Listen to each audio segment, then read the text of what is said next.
Hello there, and good morning from sunny Finland. Um, in my last upload, I made a video talking about how impactful technology has been in our lives, and how much do we actually need in our lives. And I'd just like to add a few more words to that. Because it seems like to me that, for example, I was born in 1980, so I guess the first 12 or 13 years of my life was a life really without technology. It only really started to kick in the mid-90s in a way. And my sister, for example, she's 4 years younger than me. She was born in 84. And well, she's kind of grown up more with technology. She was already using it when she was 12, 13, 14. But yeah, I was born during a time where you wrote notes to your parents, didn't you? You got home from school knowing that your parents were still at work, and you wrote a note saying, "Mum, Dad, playing football, I'll be back for dinner around 6 or 6:30. And coming to think of it, handwriting, where's that gone? I'm sidetracking myself now because, well, handwriting is a really personal thing, isn't it? From someone's letter, you can already tell before you open the envelope that, oh, that's probably from my uncle or my grandma, because you recognise the handwriting style and everything. But these days, everyone seems to write emails and, well, it's all the same, isn't it? Because you use the computer and the writing looks exactly the same. But yeah, maybe that's for another video. But like I mentioned in the last video, everything's become really robotic, and for me that's a big thing, and it makes me kind of sad. But it just seems like technology, especially for my sister's generation and the ones after, so from like 84 onwards, seems like they've lived in a life of instant gratification, whether that's to do with delivery systems or just calling a friend. You don't have to ride on your bike anymore as a 10-year-old, only to find out that John or Daniel's not at home in the pouring rain. Used to be a little exercise on the bike, didn't it? You used to cycle down the road to see if your friends were at home and whether they'd like to come out with you and play. But nowadays you just send a message, don't you, through whatever platform you want. So at least that was exercise, I guess. But it just seems like the world has just sped up big time. And this instant gratification of the delivery system and getting things when you want and whatever else, it's hurried life up in a big way. And I probably sound like an old dinosaur now, but I really, really think there's a reason why people need to do things in their own time. We're loving, sensitive human beings.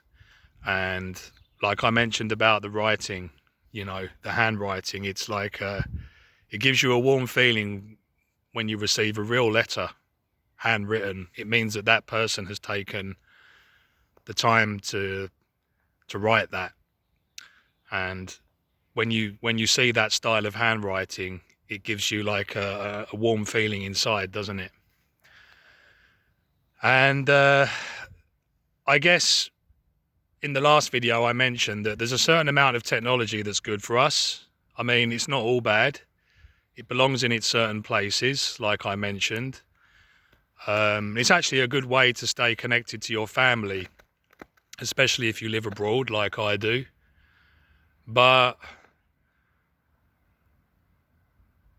it just seems like now that technology has just got things into the situation where people want everything to happen quickly. There's none of this target setting, goal making, and working towards a goal over a period of weeks, months, years. For example, in the workplace, it's almost as if these days, if you've been in the same workplace, at least it seems to me, if you've been in the same workplace for over 5 years, that's now considered as, what's Brendan doing working in this place still? Has he got motivational issues or something? Why doesn't he want to move on, like every year, to something bigger and something better? And I just think that there's something towards working towards a certain goal for many months, many years, and then slugging away at something. You can compare it to a marathon, I guess. You train for 1 or 2 years for a marathon, and you sweat and you train 3 times a week. You may even get injured during the process, but then you recover during the training. And then after all those weeks and months of sweating, you set yourself a target, and then that big day comes and you set a target of, let's say, 4.5 hours, 4 hours for the marathon. And when you achieve that, you've got that nice sense of, wow, I did it. It took a long time, but because it took a long time, I feel proud of what I've done. And it makes you feel emotional, I can tell you. A lot of you will know that. And you hear of, like tales and stories now where young adults are getting depressed because they've been in the same workplace for a year or two and they haven't made it to the top. And that makes me feel really sad. It's not their fault. They've just been brought up in this world where it seems like people want to jump from the bottom of the mountain to the summit in one big leap. Well, that's all well and good, but it's that hard slog between the bottom of the mountain and the summit, that huge middle part that fulfills your heart because you work towards a goal for longer than 6 months or a year, for example, to get that promotion or to achieve a certain skill in your job or whatever. And like I touched upon in the last video, it seems as though there should have been a certain group of people, sociologists, scientists or whatever, and they should have decided what is actually healthy for civilization and society. And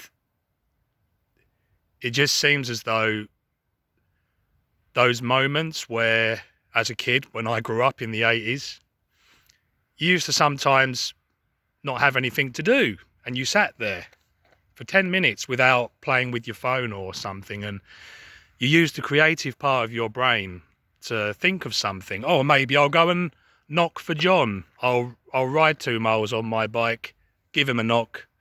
If he's at home, all good. If not, I'll go back home and think of something else to do. It's like there's a constant need to have something to do. And I think that I know what our responsibility is. Our responsibility, and there seems like there's a growing number of them, is to save our future, to create a future that's more healthy for our children. And that means a lot to me. I work with kids, and we need to teach them that the world is a safe place to live. The perception which comes from the news is a perception only. And if you don't pay too much attention to the news and you come to the forest, or you just go out, enjoy yourselves in your own way without taking selfies all the time. I'm eating a pizza with my friend, I'm doing this, I'm doing that. Just enjoy being in the moment that you're living in. And not having something to do as a 10-year-old gets you more creative, doesn't it? And even if back then that being creative was making that bike ride a mile down the road, and even though your friend wasn't at home, well, at least it was bloody exercise. But I think there's a growing number of us around, and it's just our job to reset this technology. Yes, use technology, but not all the time.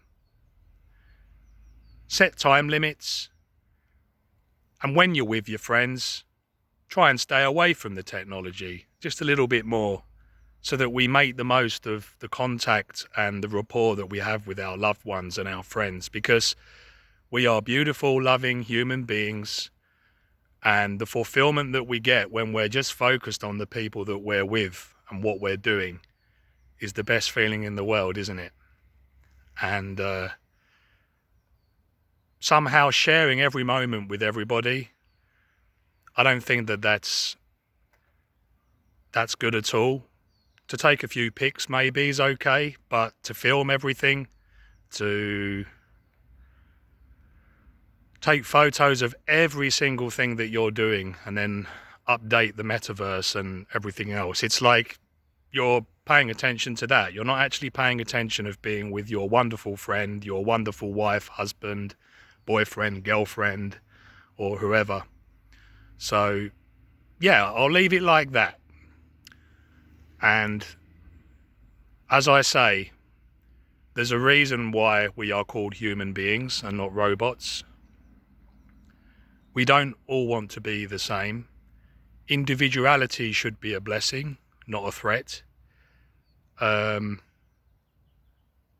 Free ways of thinking, opinions, freedom of speech, they all promote individuality. So let's try and get it back. If not for yourself, for your beautiful children. Because let's face it, we had a childhood where we had to create things ourselves. Let's give them the chance to do that without technology telling them what to do. Give them those moments without using the phone, without using the applications. It'll turn them into a well-rounded human being. Anyway, I'm going to continue walking down the snowy valley. It's really quite nice here today. It's melting slowly but surely.